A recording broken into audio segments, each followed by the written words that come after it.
안녕하십니까. 저는 단국대학교 디스플레이공학과에서 교수로 있는 서동혁입니다. 저는 대학생 성경읽기 선교회 목자입니다. 자비량으로 아산과 천안 지역에 대학생 선교를 섬기고 있으며 또 대학생들을 전문인 자비량 선교사로 훈련해서 보내는 일을 감당하고 있습니다. 저는 오늘 제가 전산학 박사로서 사물 인터넷 전공자로서 산업혁명 그리고 4차 산업혁명에 대해서 이해를 할 수 있도록 말씀을 드리고 또 평신도 자비량 선교사를 파송하는 입장에서 4차 산업혁명 시대가 어떤 의미가 있는지 소개를 해드리고자 합니다.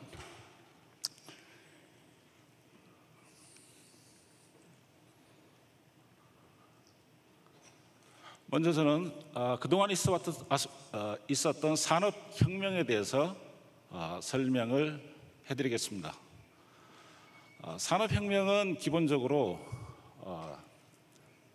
기술과 또 산업적 혁신을 통해서 이루어지는 사회적, 산업적 대변혁이라고 할 수 있습니다. 1차 산업혁명은 18세기 영국에서 시작되었습니다. 영국은 이미 포르투갈과 스페인과 또 네덜란드가 대항해 시대를 열고 전 세계 시장을 개척해 놓은 바탕 위에서 전 세계 시장을 장악을 합니다. 전 세계에서 상품에 대한 수요가 폭발적으로 증가하는 배경에서 증기기관 그리고 방적기라고 하는 핵심 기술이 영국에서 개발이 되어서 산업적 생산성이 매우 급진적으로 증가하게 됩니다. 전기기관과 이 방적기로 인해서 간의 수공업으로 이루어지던 산업이 최초의 자동화가 이루어집니다. 그래서 전 세계의 수요에 부응하는 그런 산업적 혁신을 마련하게 됩니다. 이로 인해서 영국은 해가 지지 않는 나라 그리고 전 세계로부터 막대한 부를 획득하는 세계사의 주도적 위치에 올라가게 됩니다. 원래 영국은 우리가 알고 있는 그런 나라가 아니었습니다. 만약에 무적 함대가 영국 함대에 피하지 않고 스페인 군대 2,000명만 영국에 상륙을 했어도 영국은 스페인에게 패하였을 것이다. 이렇게 평가를 합니다. 그러나 그러던 유럽의 1위 국가가 산업혁명을 통해서 세계를 주도하는 그러한 나라가 되었습니다. 2차 산업혁명은 미국에서 일어난 전기와 독일에서 일어났던 중화공업이 핵심 기술이 되어서 일어난 세계적인 산업혁신이었습니다. 전기기관으로 인한 산업 생산시설은 주로 석탄 생산지로부터 멀리 떨어질 수가 없었습니다. 그러나 전기 모터의 발명으로 인해서 어느 곳에서나 산업시설이 이루어지는 그런 혁신이 이루어집니다. 그리고 중화공업으로 인해서 디젤 기관, 가솔린 기관 이러한 것들로 인해서 이제 생산성은 폭발적으로 증가하고 포드 자동차로 대변하는 대량 생산, 자동화의 확대가 이루어집니다. 그래서 사실은 산업혁명이 전 세계에 가져온 영향은 매우 큽니다. 우리는 프랑스 대혁명이라든지 명예혁명과 같은 정치혁명에 대해서 굉장히 의미 있게 생각을 하는데 사실은 산업혁명으로 인하여서 전 세계의 변화는 아주 크게 발생을 했습니다. 2차 대전과 1차 대전, 이것은 2차 산업혁명으로 인해서 일어난 신흥공업국들이 시장에 대한 확대 요구를 기존의 시장을 잡고 있던 영국과 프랑스를 상대로 요구한 것이었습니다. 1차 세계대전과 2차 세계대전 때 죽은 사람이 1차 대전 때 1,000만 명, 2차 대전 때 5천만 명으로 보죠. 그래서 정치혁명을 통해서 죽은 사람보다 산업혁명의 결과로 인하여서 다치거나 상한 사람이 압도적으로 많습니다. 2차 산업혁명을 통해서 세계사를 주도하는 미국과 독일이 현재도 세계를 주도하고 있는 것을 보면 산업혁명의 영향은 아주 크다고 할 수 있습니다. 3차 산업혁명은 트랜지스터와 반도체를 핵심으로 해서 일어난 컴퓨터와 인터넷, 정보통신혁명이라고 합니다. 전통적인 산업혁명은 자본과 기술을 가진 자가 세상을 지배하는 그러한 형태를 가졌는데 3차 산업혁명을 통해서는 기술 없어도 정보를 빨리 획득하는 사람, 돈이 되는 정보를 다른 사람보다 빨리 확보하는 사람이 자본이 없이도 기술이 없이도 세계를 지배하는 시대를 장악하는 그런 시대가 되었습니다.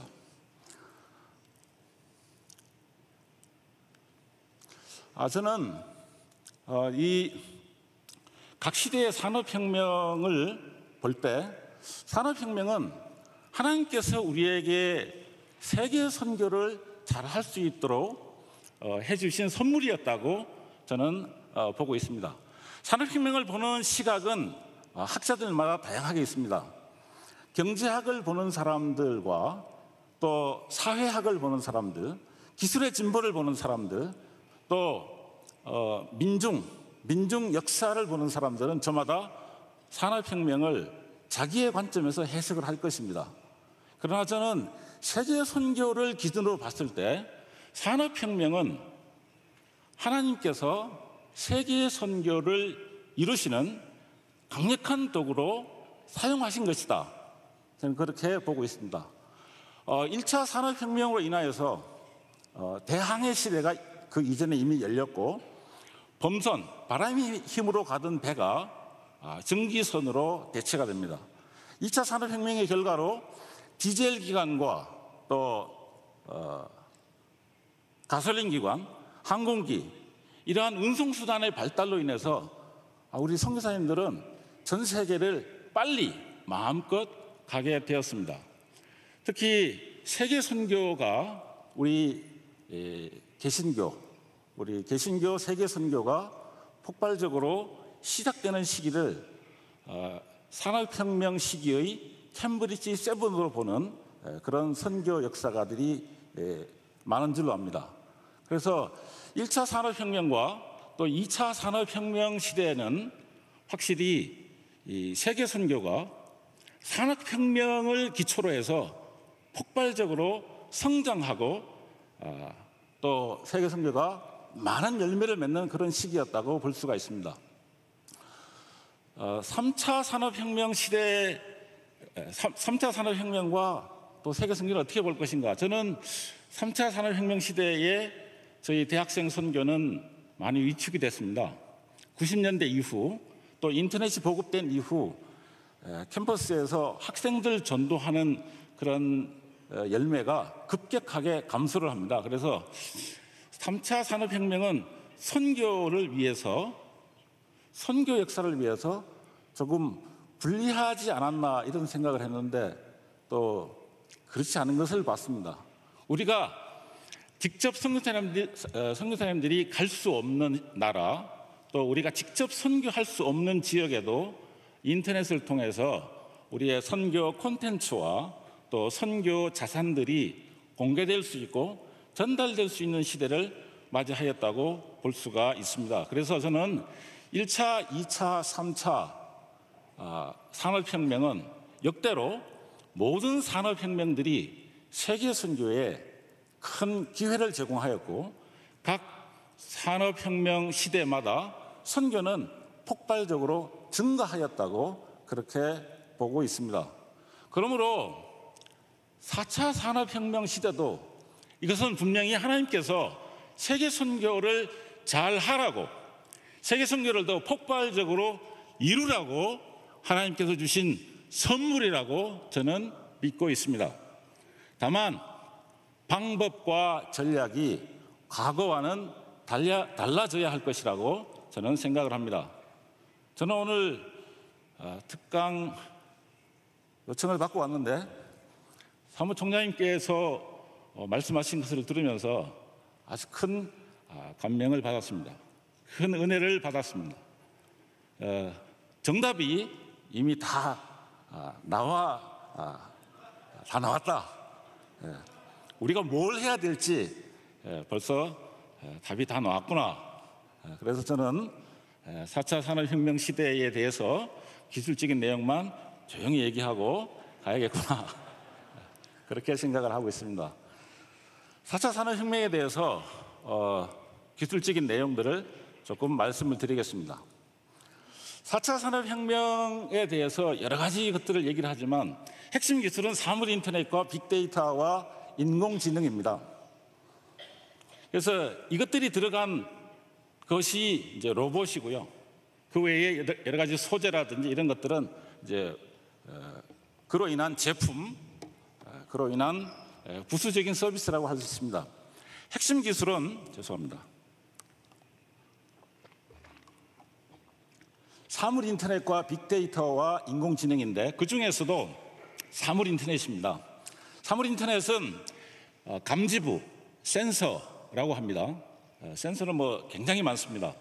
다양한 센서들이 센서로만 존재하지 않고 센서와 네트워크와 데이터 처리부, 이제 CPU라고 이제 합니다. 정보 처리부, 이 세 파트가 하나의 모듈을 형성을 해서 이것이 실세계의 모든 사물들과 환경에 부착이 됩니다. 그래서 센서가 감지한 상황 정보가 네트워크와 통신을 통해서 수요자에게 전달이 되게 됩니다. 그래서 이걸 통해서 이루어지는 것이 이제 인식, 지능화된 서비스 이런 것들이 이루어지죠. 빅데이터는 저렇게 수많은 센서가 온갖 만물에 다 붙어 있게 되니까 데이터 양이 어마어마하게 폭발적으로 증가하게 됩니다. 과거에는 데이터를 다 저장한 후에 그것을 활용하는 기술을 가졌습니다. 그것을 갖다가 데이터베이스 기술이라고 했습니다. 지금은 데이터가 너무너무 많아져서 그 데이터를 저장할 수가 없는 시대입니다. 그래서 데이터가 날아오는 동안 데이터가 흘러서 들어오는 그 과정에서 분석한 이후 판정하고 인식하고 이렇게 이루어져야 됩니다. 그래서 이전에 경험하지 못했던 어마어마한 양의 데이터를 처리하는 기술을 빅데이터 기술이라고 하고 줄여서 그냥 빅데이터 이렇게 부릅니다. 인공지능은 예전부터 있어 왔습니다. 패턴 인식이라든지 데이터 마이닝이라든지 이러한 형태로도 불렀습니다. 내용은 같습니다. 세 개가 인공지능과 패턴 인식과 그리고 데이터 마이닝, 이 세 기술은 사실 내용은 크게 차이가 없습니다. 다만 인공지능이 현재 왜 각광받게 되었느냐 하면 과거로부터 가져왔던 인공지능의 위력이 현재의 네트워크 기술, 아주 고속 데이터 전송 기술과 어마어마하게 많은 양의 데이터 표본들 때문에 인공지능이 드디어 성능을 발휘하게 됩니다. 머신러닝이다, 딥러닝이다 라고 하는 이러한 그 학습, 이 마치 기계가 생각하는 것처럼 보이게 합니다. 기계가 마치 지능을 가진 것처럼 보이는 결과를 보여줍니다. 그렇지만 생각하는 것은 아니고요. 생각하는 것은 아니고 많은 학습을 통해서 수많은 데이터들을 매우 고속으로 처리하는 기술입니다. 이 세 가지 기술로 인해서 세상이 바뀌게 되었다라고 합니다. 그런데 현재 인공지능 제품을 보신 적은 별로 없을 겁니다. 인공지능 스피커로 하는 거 좀 보신 것이 있을 겁니다. 또 사물인터넷 제품 아마 별로 못 보셨을 겁니다. 빅데이터 기술, 빅데이터 제품 못 보셨죠? 그런데 이 사물인터넷 제품과 빅데이터 제품, 빅데이터 기술, 인공지능 제품이 그렇게 시장에 많이 나와 있지 않는데 왜 이렇게 난리가 난 것처럼 얘기를 하는가? 지금 4차 산업혁명은 온 거냐 안 온 거냐? 핵심 기술이 사물인터넷과 빅데이터와 인공지능이라고 하는데 4차 산업혁명은 시작된 거냐? 시작되지 않은 거냐? 의문을 제기하는 분들이 많습니다. 융합과 연결이라는 개념에서 이미 사물인터넷 기술과 빅데이터 기술과 그리고 인공지능이 우리 실생활에, 우리 시장에 이미 나와 있습니다. 제가 스마트워치 일부러 차고 왔는데요, 평상시는 안 찹니다. 여기 안에 사물 인터넷 기술이 이미 들어가 있습니다. 센서 들어가 있고요, 그리고 네트워크 되고요, 그리고 아주 작지만 성능이 좋은 CPU가 들어가 있습니다. 저는 강의할 때 학생들에게 얘들아 이것이 무엇이냐라고 옛날에 얘기를 했었습니다. 강의를 시작할 때. 그 피처폰 시대에는 교수님 핸드폰이요 이렇게 얘기를 합니다. 그러면은 디스플레이 공학과라고 얘기하지 말아라, 한 달 동안. 이거는 이동통신 개인 휴대 단말기다. 너희들은 그렇게 불러야 된다, 이렇게 얘기를 했습니다. 이 정보를 아이들이 습득을 했어요. 그래서 이걸 가지고 얘들아 이거 뭐냐라고 물었더니 이동통신 개인 휴대 단말기요라고 대답을 하더라고요. 그래서 너희들 눈을 감아라 그랬죠. 장래가 보이지? 이렇게 물어봤습니다. 캄캄하지 않냐? 이것은 통신기기도 아니고 이것은 컴퓨터도 아닌 새로운 그 무엇이다. 왜냐하면 여기에는 센서 8개 들어가 있고 데이터 통신을 한다. 이동통신망만 이용하지 않고 와이파이라고 하는, 블루투스라고 하는 근거리 데이터 통신을 하기 때문에 이것은 컴퓨터의 기능과 성능을 가지고 있으면서 동시에 이동통신망을 이용하니까 통신기기의 역할도 하는데, 문제는 이것은 통신기기도 아니고 컴퓨터도 아닌 또 다른 그 무엇이다. 이것을 받아들이지 않았다가 20년간 전 세계 휴대통신 시장을 석권했던 회사가 단 2년 만에 망했습니다. 노키아라고 들어보셨죠? 20년간 전 세계 이동통신 시장, 이동통신 개인 휴대 단말기 시장의 1위였던 노키아가 단 2년 만에 흔적도 없이 사라졌습니다. 그래서 이 사물 인터넷 기술과 빅데이터 기술과 인공지능 기술이 들어가서 일으키는 변화, 일으키는 현상이 기존에 있던 산업과 기존의 여러 시장 판도를 완전히 바꾸고 있습니다.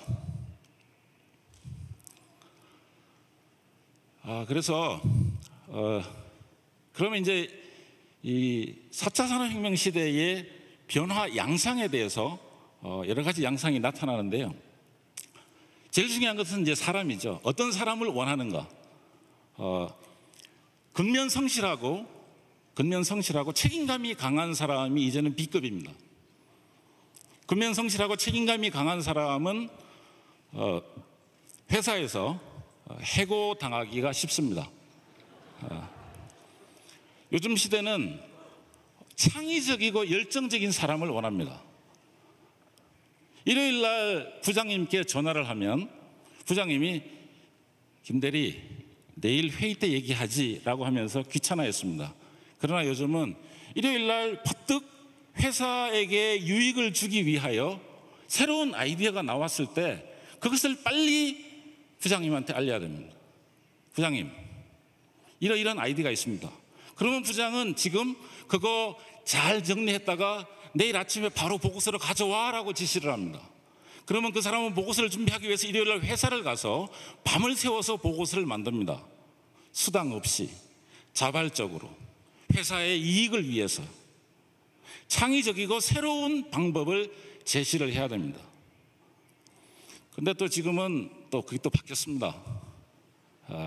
착해야 됩니다. 지금은 똑똑하고 창의적이고 열정적이고 그러면서도 근본적으로 책임감 있고 근면한 사람을 뽑았더니 싸우더라는 거예요. 회사에 들어와서 부장님 문제가 있어요, 상무님 문제가 있어요, 이렇게 자꾸 싸우길래 이제는 섬기는 사람. 그래서 요즘 면접을 볼 때 팀 프로젝트 면접을 시킵니다. 팀 프로젝트 면접을 시키는데 같이 함께 프로젝트를 하도록 시킵니다. 그러면 조원들끼리 경쟁하는 줄 알고 무능한 사람에게 좀 짜증을 부리거나 언짢은 표정을 짓는 사람부터 잘립니다. 옆에 있는 부족하고 연약한 사람도 같이 일을 잘 할 수 있게 하면서 창의적인 아이디어를 내놓고 다 같이 그 프로젝트를 마치도록 하는 사람, 그런 사람을 현재 우리나라 기업들은 원하고 있습니다. 생산 분야에서도 많이 바뀌어서요. 예전에는 기업은 생산하고 소비자들은 선택만 했습니다. 소비자들은 시장에 이미 생산되어서 출시되어 있는 제품과 서비스를 선택만 하게 되어 있습니다. 그러나 요즘은 소비자들이 제품 생산에 관여합니다. 그래서 스마트 슈머, 컨슈니어 이런 말이 나옵니다. 컨슈머가 소비자가 엔지니어 역할까지 다 한다는 얘기입니다. 요즘 애들 말로 미국에는 매니아가 있고 일본에는 오다쿠가 있고 한국에는 페인이 있다고 이렇게 말을 합니다. 우리나라 국방부는 무기를 구매를 할 때 20대의 3명으로 이루어진 20대 민간인 청년들에게 자문을 구합니다. 이 밀리터리 덕후라고 그래요. 밀리터리 페인. 전 세계 모든 전투기, 헬기, 탱크, 대포에 대한 재원들을 다 외우고 있어요. 장단점을 다 알고 있어요.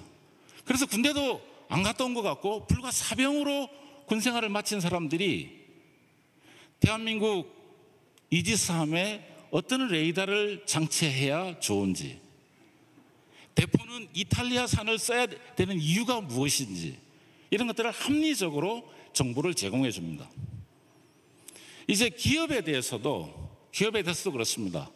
기업의 제품에 대해서 소비자들이 개발 아이디어를 내고 제품을 어떤 식으로 팔아라 전략까지 알려줍니다. 그래서 전 세계의 많은 회사들은 한국을 베타 테스터 시장으로 삼고 있습니다. 소니가 한국의 시장 점유율이 어마어마하게 낮습니다. 그러나 소니가 한국을 중요하게 생각합니다. 왜냐하면 한국에서 선택받으면 세계에서 선택받거든요. 한국의 이 발달한 네트워크를 통해서 한국의 이 아주 발달한 네트워크를 통해서 수많은 소비자들은 약점, 해결해야 될 점 이런 것들을 개발자들과 회사 측에 전달합니다. 세상이 바뀌었습니다. 어느 회사의 홈페이지에 가봤는데 게시판이 닫혀 있다. 그 회사는 오래 못 갑니다. 우리나라 또는 전 세계 마케팅 역사에 길이 빛나는 혁혁한 전과가 뭐냐면 레인콤이라고 하는 회사가 있습니다. 레인콤이라고 하는 회사는 MP3 플레이어 시장에서 삼성전자를 꺾었습니다. 어떻게 꺾었냐면 소비자들의 수많은 리뷰, 이 모델은 어떤 점이 약점이 있다, 이 모델은 어떤 점이 좋은 것 같다라고 하는 그 리뷰를 적극적으로 제품 디자인과 제품 개발에 반영을 합니다. 우리는 이 제품과 서비스를 복음과 선교로 대체해도 좋을 것입니다. 대학 선교하는 현장에서 우리가 어떻게 신입생들에게 성경 공부에 초청을 하는지, 우리가 어떻게 예배에 초청을 하는지, 어떻게 제자 양성을 시도하는지 학생들이 다 알고 있습니다. 그래서 그것을 다 피해갈 줄 압니다. 그래서 대학 선교회들이 어렵다는 얘기들을 많이 하고 또 기존 교회에서도 청년대학부가 좀 성장이 어렵다는 얘기들이 많이 나오는 것이 기독교의 어떤 약점들이 이와 같이 네트워크 시대에 굉장히 광범위하게 또 신속하게 전파되고 공유되고 있습니다. 그래서 융합과 연결의 시대라고 하는 것이 그런 점에서 우리에게 위기를 인식하게, 위기로 느껴지게 그렇게 하고 있는 상황입니다.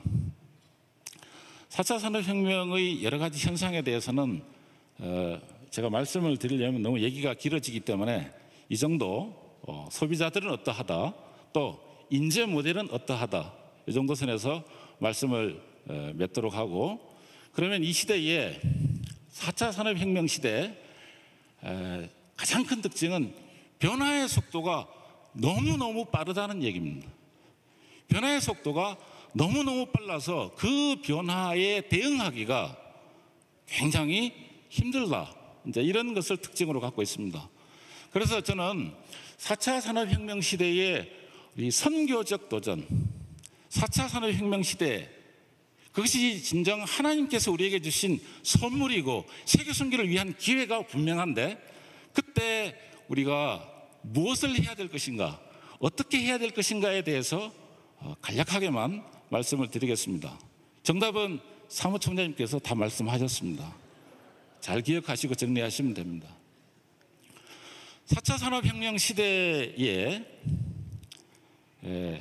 우리가 하는 모든 것들이 빨리 공유된다, 우리가 하고 있는 모든 전략들이 쉽게 오픈된다는 사실을 안다면, 우리는 한 가지 요즘 기업인들의 4차 산업혁명 시대의 기업인들이 하고 있는 비즈니스 모델을 연구해 볼 필요가 있습니다.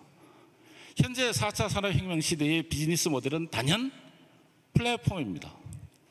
플랫폼을 장악한 기업이 세계를 지배합니다. 전 세계에서 자동차를 가장 많이 생산해서 판매하는 회사가 제너럴 모터스입니다. 그런데 그 제너럴 모터스보다 더 기업 가치가 높은 회사가 우버입니다. 우버는 자동차를 단 한 대도 보유하고 있지 않습니다. 자동차를 단 한 대도 보유하고 있지 않은데 자동차 서비스를 판매하고 있습니다. 자동차 한 대도 없는 우버가 자동차를 전 세계에서 가장 잘 만드는 GM보다 기업 가치가 높습니다. 구글은 맨 처음 구글 검색을 하는 구글 검색 회사로 알았지만, 사실은 안드로이드라고 하는 모바일 OS를 무료로 제공했습니다. 지메일을 제공하고요, 구글 드라이브를 제공하고요, 그 많은 서비스를 공짜로 제공을 합니다. 그걸 통해서 구글은 플랫폼을 장악을 했습니다.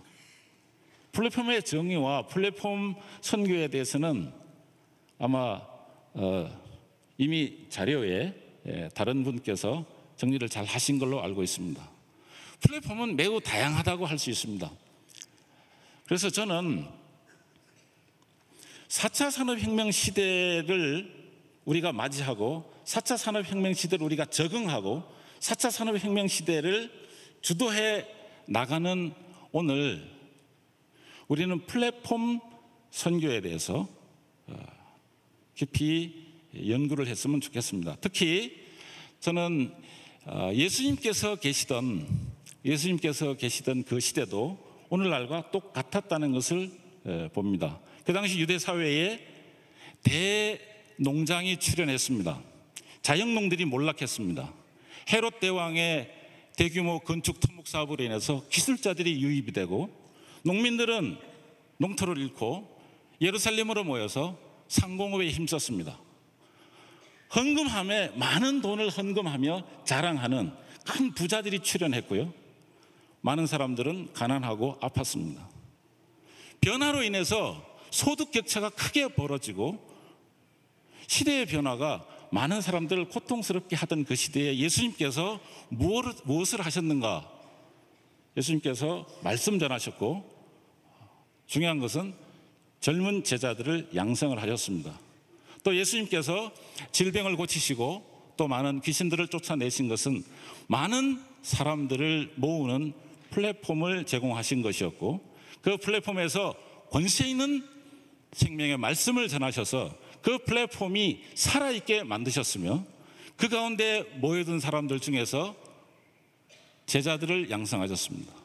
그래서 로마 제국이 닦아놓은 그 로마 가도를 따라서, 또 알렉산더 대왕의 헬레니즘 무장을 통해서 이루어진 세계 공통어 헬라어를 통해서 그 선교적 자산이 제자들을 통하여 온 세계에 나갔습니다.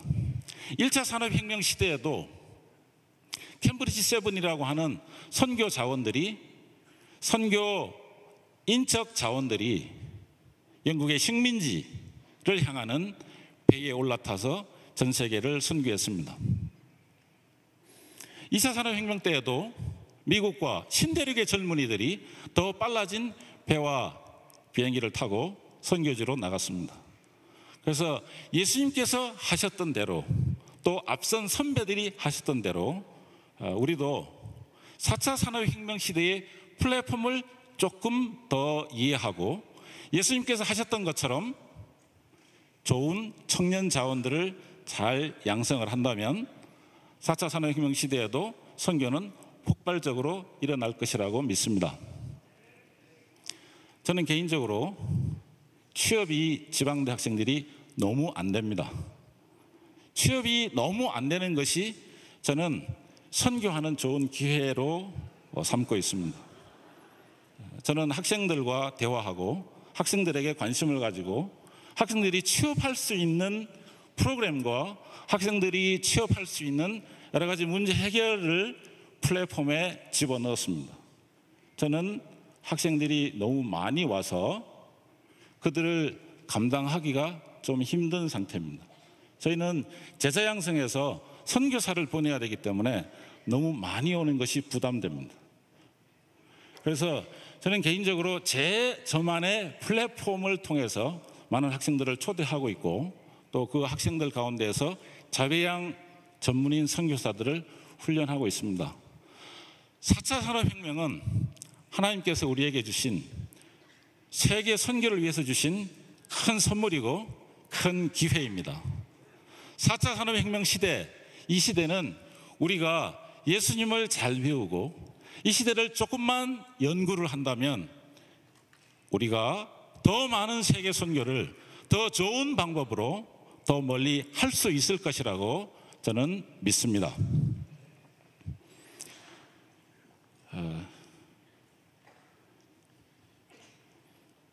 개인적으로 오늘 이 자리에 와서 사무총장님의 정답을 많이 듣고 또 수고하시는 많은 선교사님들을 뵙게 되어서 깊이 감사를 드립니다. 제가 하나님 앞에서 4차 산업혁명이 세계 선교를 위한 좋은 선물이라고 하는 이 사실이 다 함께 많이 공유되어서 선교의 열매가 풍성해질 수 있으면 좋겠습니다. 감사합니다.